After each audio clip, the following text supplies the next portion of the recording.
Bismillahirrahmanirrahim. Assalamualaikum warahmatullahi wabarakatuh. Bismillah, alhamdulillah, wassalatu wassalamu ala rasulillah. Mudah-mudahan kita semuanya selalu berada di dalam rahmatnya Allah. Amin ya Allah ya rabbal alamin. Kali ini saya ingin membahas, ada yang bertanya kepada saya perihal gaya nih. Perihal gaya apa yang dia tanyakan itu perihal gaya 69. Dia bertanya apakah hal itu diperbolehkan di dalam fikih ataupun diharamkan.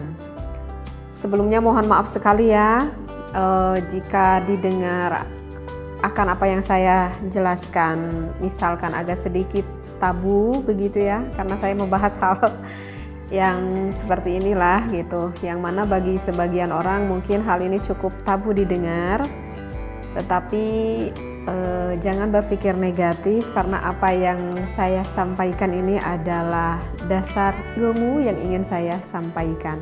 Karena apapun itu ya, di dalam beribadah kita itu diatur oleh aturan agama ya, diatur oleh fikih, sehingga tidak ada kehamhaman lagi gitu bagi kita yang belum mengetahui apakah ini diperbolehkan atau tidaknya.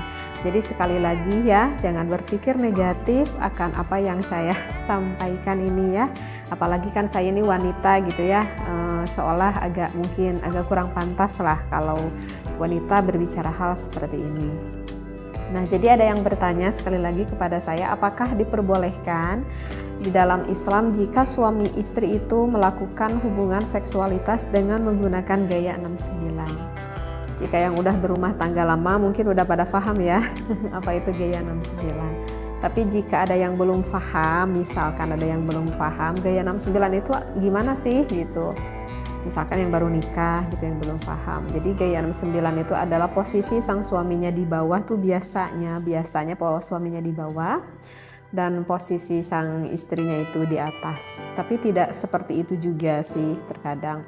Jadi intinya dari gaya 69 itu adalah apakah boleh sang suami itu maaf sampai menjilati ataupun menghisap klitoris sang istrinya, dan ketika melakukan hubungan itu sebaliknya sang istri pun maaf sekali ya dengan bahasa yang saya sampaikan, sampai mengulum Mr. P suaminya. Nah, itu adalah yang dikatakan dengan gaya 69. Jadi saling mencium, saling menghisap, saling menjilat di area vitalnya lah, istilahnya seperti itu. Nah, apakah itu diperbolehkan atau diharamkan? Saya di sini berbicara tentang ilmu fikih, bukan ilmu akhlaknya ya. Sekali lagi saya tekankan, saya di sini adalah menjawab dari ulama fikih, bukan menurut perihal ilmu akhlaknya seperti itu. Nah, kalau di dalam ilmu fikih itu banyak ya sebetulnya saya temui di dalam beberapa kitab seperti itu, yang mana jumhurul ulama itu mayoritasnya membolehkan seperti itu. Dalil Al-Qur'annya kenapa dibolehkan tertera ada di dalam surat Al-Baqarah ya, pada ayat 223. A'udzubillahi minasyaitonirrajim. Nisa'ukum harthul lakum fa'tu harthakum anna syi'tum. Wallahu a'lam bil muradi. Jadi kan di lafaz itu dikatakan nisa'ukum. Nah, gitu kan. Wanita ataupun istri kamu itu adalah harthul lakum, adalah sawah ladang bagimu. Artinya sawah ladang suami. Fa'tu, maka datangilah gitu ya. Harthakum, ladangmu itu anna syi'tum. Nah, di sana itu ada lafaz anna syi'tum. Kalau kita lihat di tafsirnya, lafaz anna syi'tum itu bermakna aimin aina syi'tum. Jadi bermakna artinya aimin aina syi'tum itu kita boleh melakukan di mana saja, seperti itu.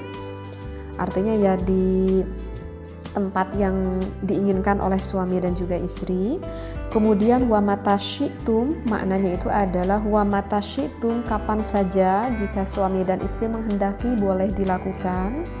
Kemudian kaifasyitum, dan nah ini kaifasyitum, bagaimana saja sesuai kehendak yang kalian sukai, artinya sesuai kehendak yang disukai oleh istri dan juga suami kamu.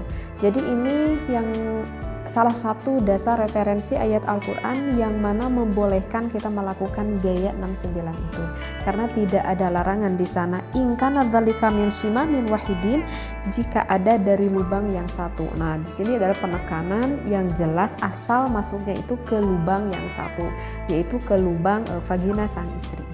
Jadi dalil Al-Quran ini yang menunjukkan bahwa suami boleh bersenang-senang dengan istrinya dengan gaya apapun selama suami dan istrinya itu saling suka, saling meridhoi, tidak ada keterpaksaan antara suami dan juga istri. Nah, itu yang perlu digarisbawahi.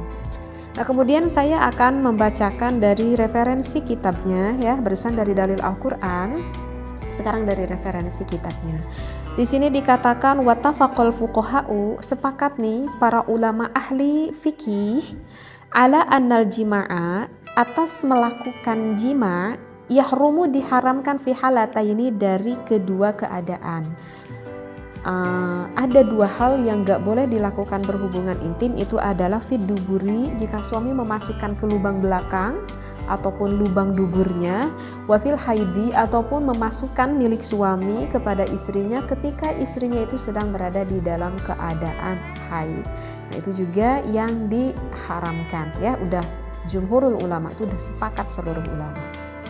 Wa amma masiwahuma, wa amma, dan adapun sesuatu masiwahuma selain dari keadaan dua tadi, yaitu yang dubur dan juga haid, faqad ikhtalafu fihi, maka sesungguhnya itu berbeda pendapat ulama. Oleh karena itu kan saya katakan ini adalah menurut pandangan ilmu fikih, bukan menurut pandangan ilmu akhlak. Faqad qala asy-Syaikh Zainuddin bin Abdul Aziz Al-Malibari fi Fathul Mu'in, berkata asy-Syaikh Zainuddin bin Abdul Aziz Al-Malibari di dalam kitab Fathul Mu'in.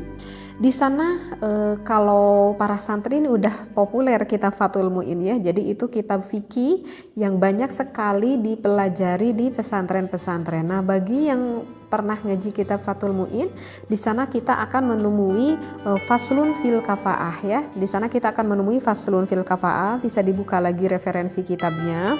Kemudian kita lihat agak ke bawahnya itu ada tatimatun ya.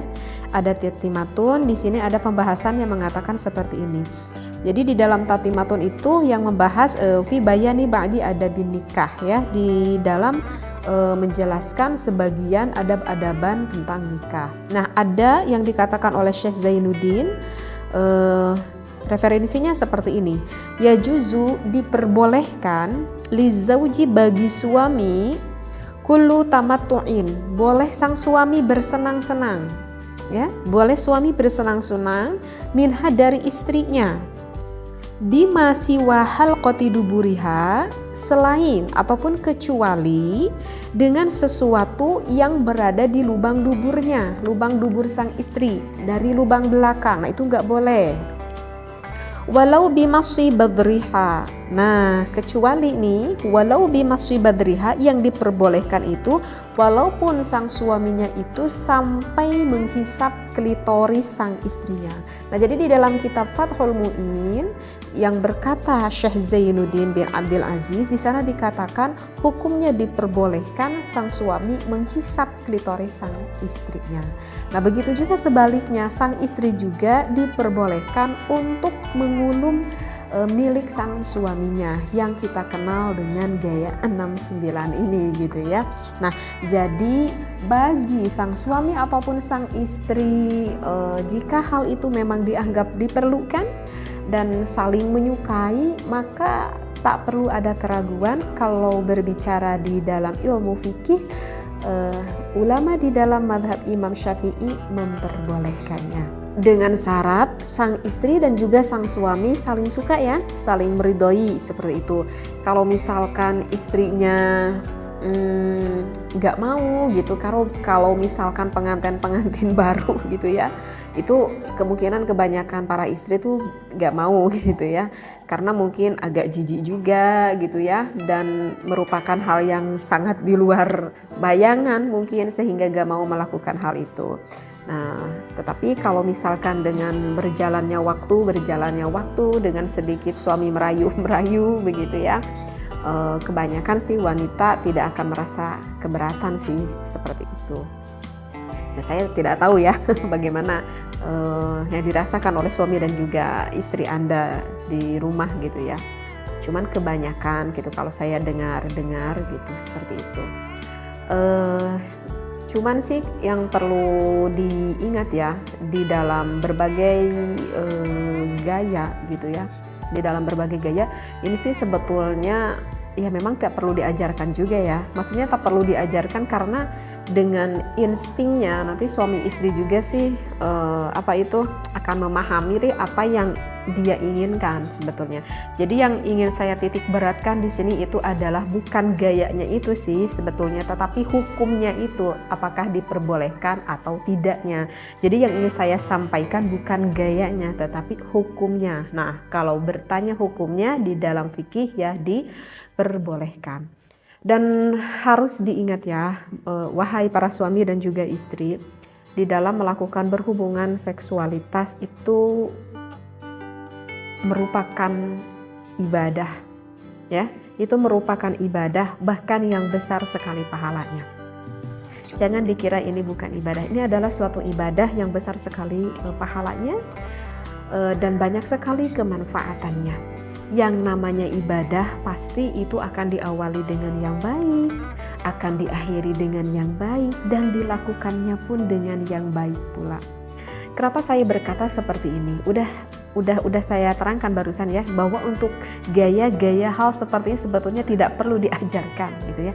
Artinya yang baik ini adalah jangan sampai kita mengetahui akan posisi ini, gaya ini dari sesuatu yang diharamkan oleh Allah. Misalkan nih, biar takut ada yang gak paham, misalkan pasangan suami istri mengetahui hal ini itu bukan dari instingnya ataupun bukan dari keinginan sang istrinya misalkan, tetapi hal itu diketahui oleh suaminya itu misalkan maaf ya, itu dikarenakan sang suaminya itu sebelumnya itu melihat dulu film porn gitu ya. Paham ya maksudnya film porn? Jadi kalau misalkan sang suami mengetahui ini dari film porn, berarti kan yang dia ketahuinya itu bukan dari hal yang positif. Artinya yang dia ketahui itu dari hal yang negatif. Maka itu tidak akan menjadikan sebuah ilmu. Dan apakah akan mendapatkan efek negatifnya? Iya, akan mendapatkan efek negatifnya. Karena terkadang ada yang bertanya juga kepada saya itu seperti ini, apakah boleh nih bagi suami istri karena agar menambah ilmu, dia berniatnya baik nih, ingin menambah ilmu, bagaimana sih gaya-gaya gitu ya, ataupun dia ingin mendapatkan gairah seksualitas dari sang suami dan sang istrinya, tapi aku lihatnya sama istri kok bareng-bareng gitu kayak kata suaminya.